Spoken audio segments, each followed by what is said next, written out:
Milan-San Remo, ou encore surnommé la Primavera, on peut aussi dire classicissima, mais bon là c'est vraiment péteux, enfin que des trucs qui riment avec Pizza Margherita ou Ciao Bella, est un des 5 grands monuments du cyclisme avec Paris-Roubaix, le Tour des Flandres, Liège-Bastogne-Liège et le Tour du Limousin.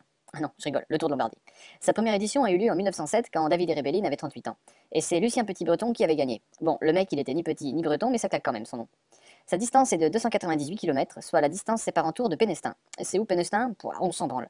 Merckx, alors non, hein, Eddy, hein, pas Excel, faut pas déconner, a été le plus titré avec 7 victoires. Un autre mec, un Rital pas trop connu, parce que c'était entre les deux guerres, donc globalement hein, tout le monde s'en fout, du nom de Costante Girardengo, a eu le record de nombre de podiums, 11 putain de podiums, de quoi faire envie à Sagan, et 6 victoires. Ce qui est pas dégueu, tu le reconnaîtras en comparaison à ta 8ème place au Grand Prix Cyclisme de Valchin-sur-Valouse.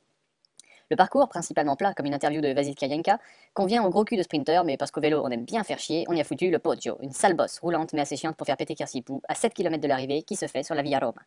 Du coup, il faut avoir aussi une bonne descente pour gagner.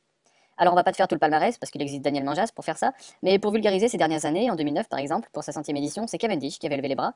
On a ensuite eu comme vainqueur notable Matthew Boss, mais d'ailleurs il fait quoi lui, il est pas mort, non?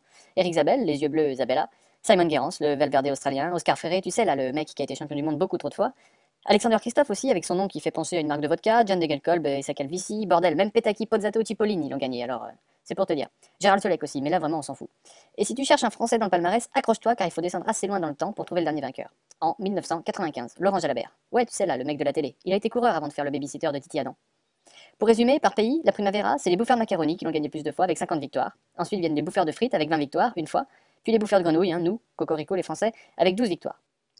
En tout cas, il n'y a pas que Rémi sans famille, il y a aussi Milan-San Remo. Et cette classique au prestige ancien sort du lot chaque année grâce au spectacle qu'elle propose mettant au même niveau les punchers et les sprinters. Et rien que pour voir un sprint Nibali Greipel, nous, on signe tout de suite et on dit Viva la Primavera. Allez, roulez musette.